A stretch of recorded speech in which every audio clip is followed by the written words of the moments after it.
What's up, Planeswalkers? It's your boy K-Dog. Another fun video for you guys. This one looking at a Selesnya Vigilant deck. That's right. Alright, Corey, we've got a couple sweet new Vigilant payoffs.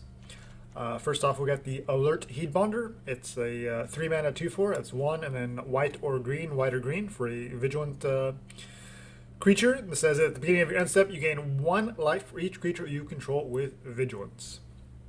And so 2/4 body is pretty reasonable, and that life gain is pretty great against the more aggressive decks, especially things like mono red.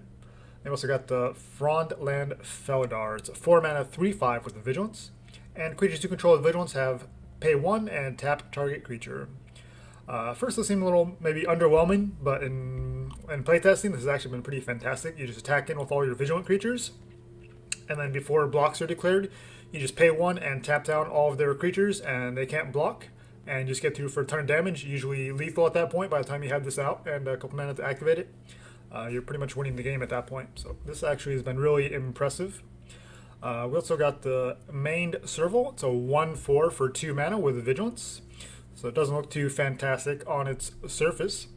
But however, when you pair that with Huatli, the Sun's Heart, and that's kind of how Vigilant creatures work, is obviously they have higher toughness and lower power. Huatli kind of flips that script and makes it so that they're dealing damage based on their toughness. So we're going to use that high toughness to our advantage. A bunch of Vigilant creatures attack in, so they're not even a tapping, so you can just attack in at will, and then they're still back on blocks to protect your Huatli, protect your life total, and make it difficult for your opponent to do anything to you, basically. Another new card we got here is Keensight Mentor.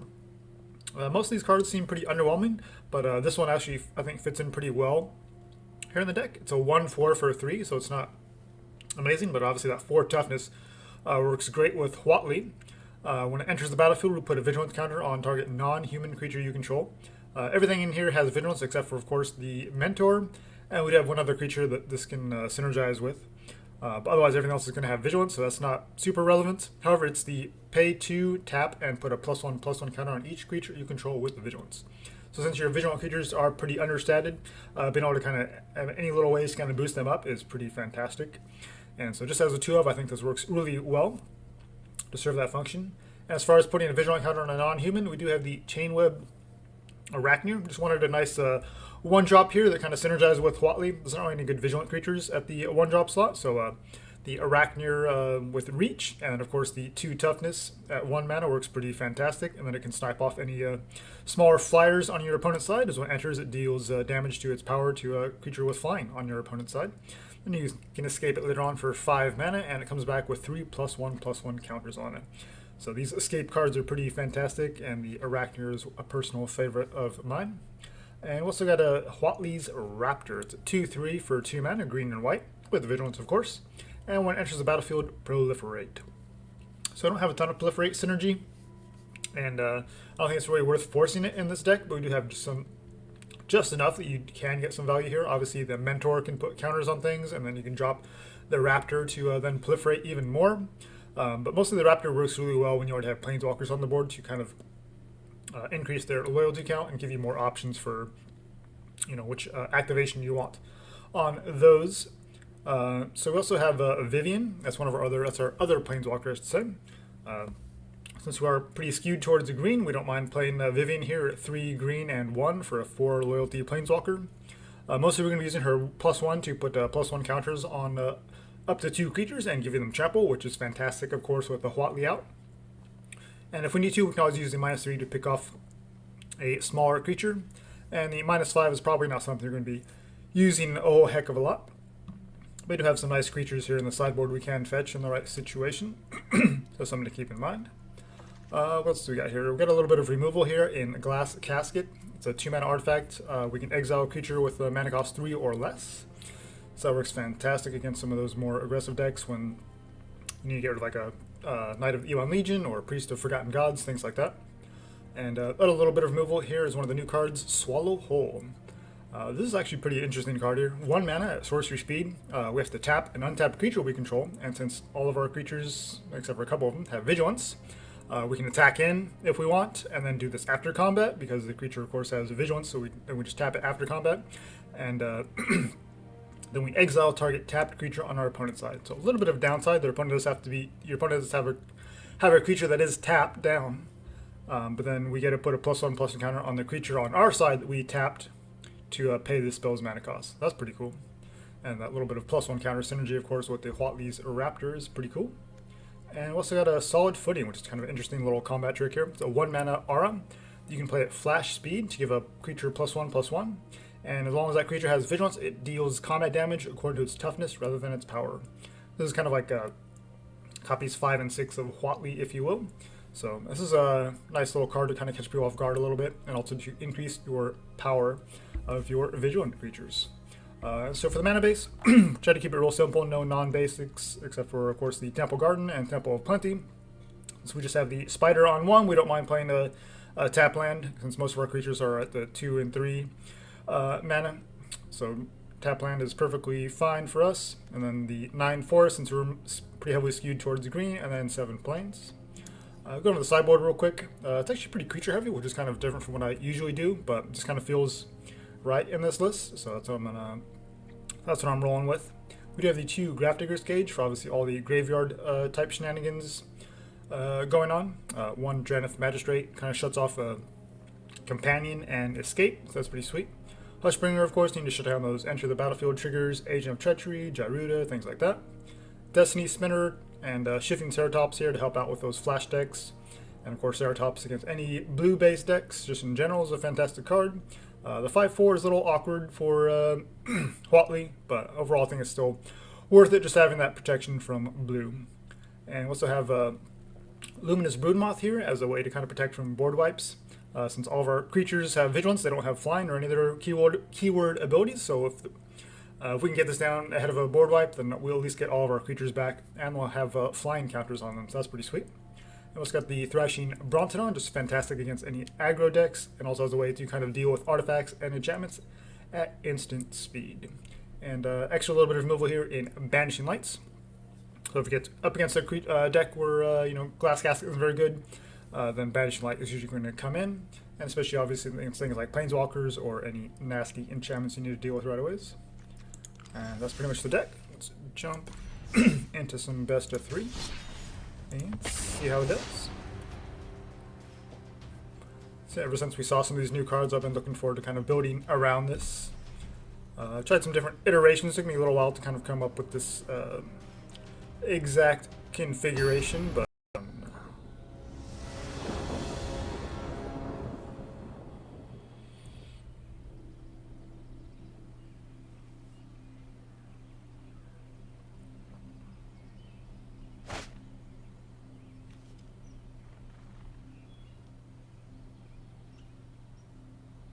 we can curve out here with lands. This hand is pretty fantastic.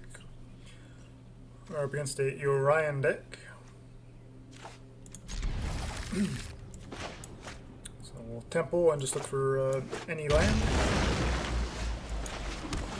Another 2 go. It's a land, we'll take it.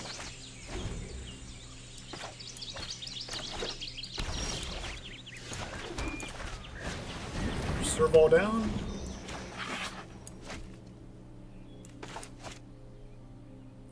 Go for the Heedbonder next turn. Okay, so there's a Orion ramp.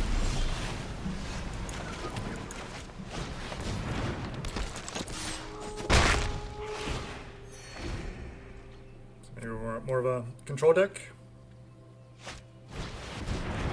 Crack.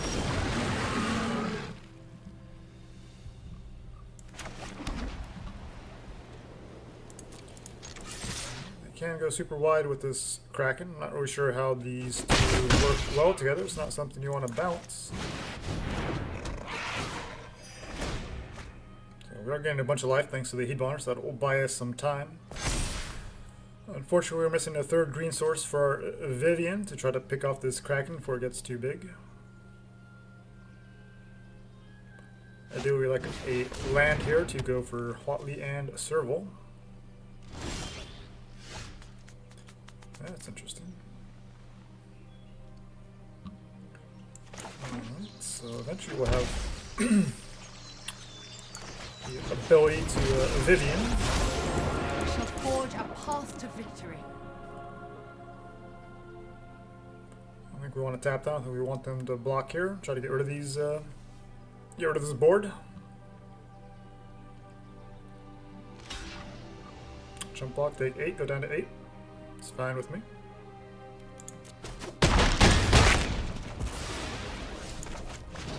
So other creature down, pass the turn.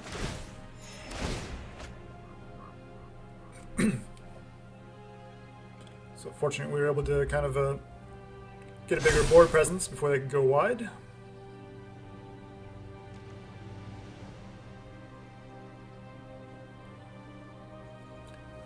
Still not sure I see the synergy here with Kraken and Orion.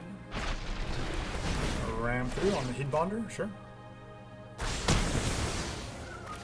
And you're tapped out. So all I have to do is attack with all my creatures and tap your 2 guys down. Seems pretty easy.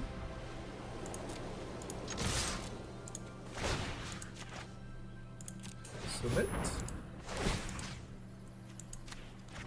Submit.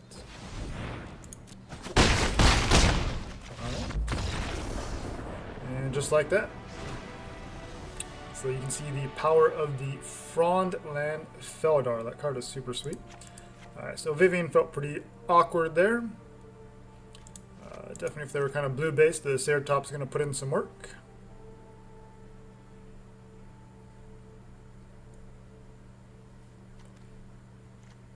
Not sure if I like these cards in this matchup.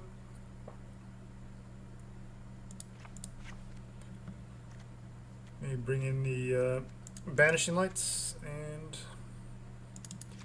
we'll go with Hushbringer. Kind of shuts down their companion, and if they're having any other enter the battlefield triggers that are creature-based, the Hushbringer can shut that down.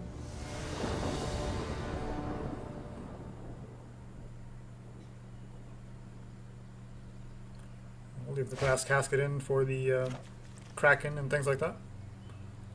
Well, 3 Scrylands, a little awkward. No 2-drop, but we do have our Huatli, so... Anytime you see Huatli in your opening hand, it's a good. So we'll keep.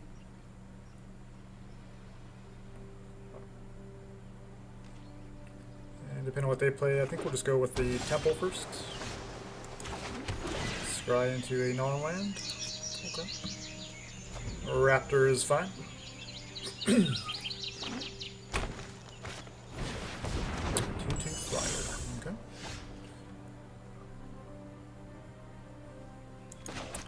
Let's go ahead and play out our spider.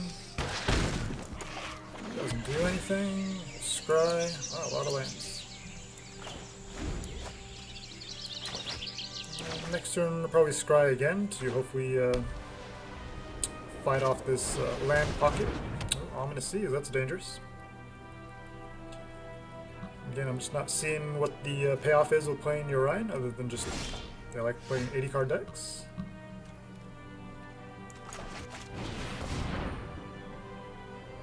So they have a 1-mana instant speeder. Something that cycles, maybe?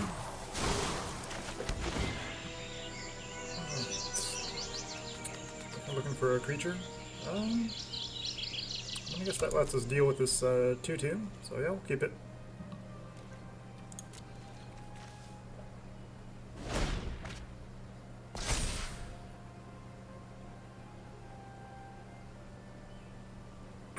Also, Huatli and just attack.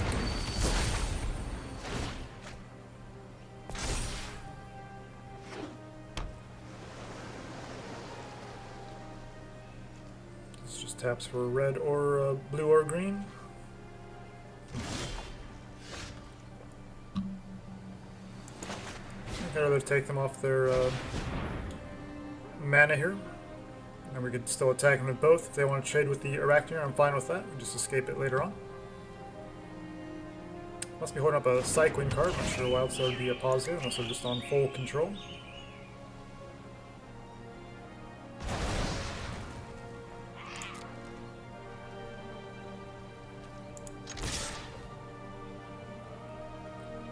And there is not to attack with Raptor. Unsummon. Okay, that's your sweet play. Sure. Just take the 1. Enters tapped. So we can Huatli and then Raptor next turn.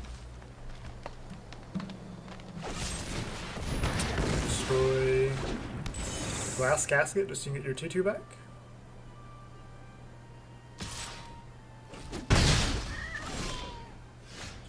Another Huatli. I have come to help. Submit one. And attack in with our spider. And we're happy to trade. Just pass. Alright, so we do get a lot of lands. We definitely need to find our creatures here at some point. Okay, they're going to mutate onto their Cloud King. Pretty good. So I have a 3/4 flyer.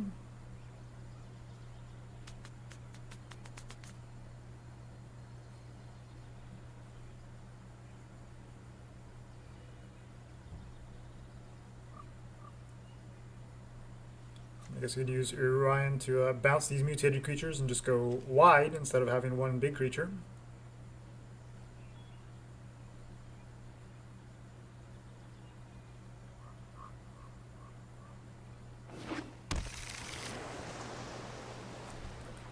Okay, going for another island. Just have one white. Not many payoffs for a white yet. Nothing. Wow, all the Huatlis. Okay. Flood is real. That's true. Let them kill Huatli, and we'll just play another one. Hopefully we find something else. Now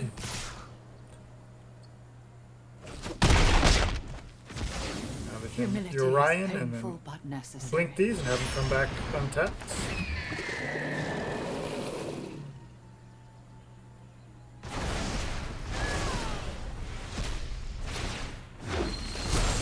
Draw another card.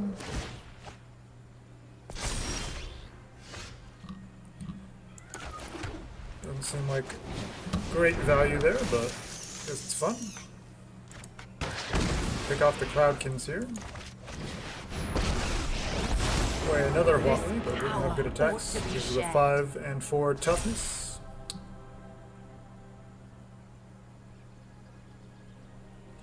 Opponent's just going to make 8/8s with their Ominous Seas, so yeah, they got us here. Anything we need to change?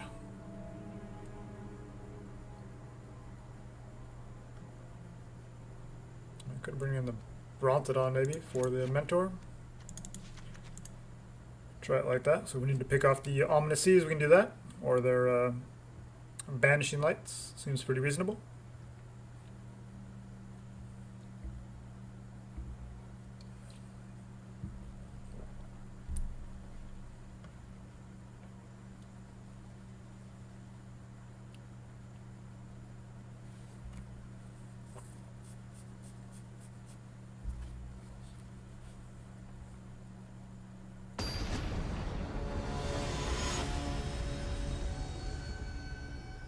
It's kind of interesting. Most of the Orion decks that I've been coming across aren't even like the enter the battlefield trigger type type cards like Charming Prince and Agent of Treachery. They're just kind of this random stuff where there's not a whole lot of obvious synergy. It's cool. People are doing stuff that's different. So we can lead with our Scryland and then get our Serval down into Huatli. Into Questing Beast, and then just have the Banishing Light at the ready for whatever. Seems pretty good. I think we'll take a land just to guarantee the Questing Beast on 4. I hope it doesn't come back to bite us.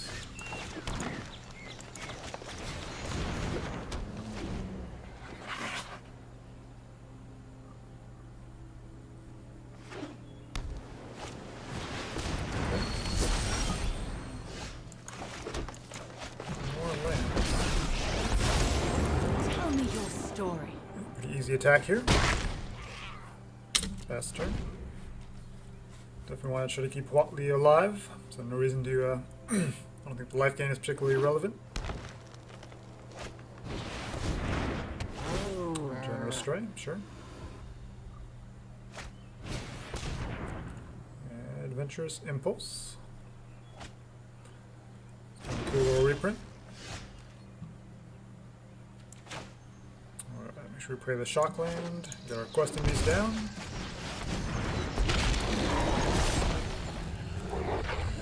For 8. Or are you going to block with your Stray? Wow, they just take it. Alright, so next turn. Potentially Banishing Light if they try to Orion.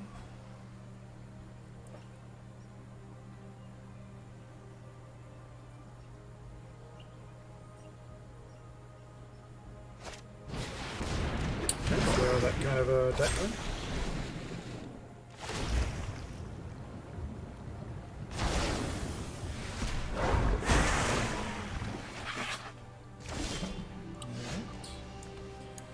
Found a Shockland.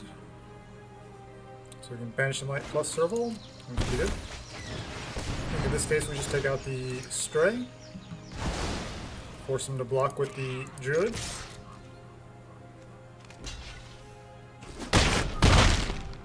They take 4. All they have is a Facet. They have to find a land to get their Orion down.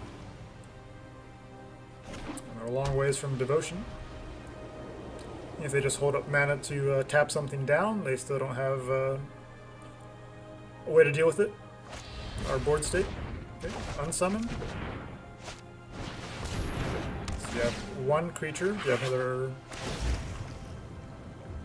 Okay, unsummon doesn't even do it because they don't have blue mana open. Yep.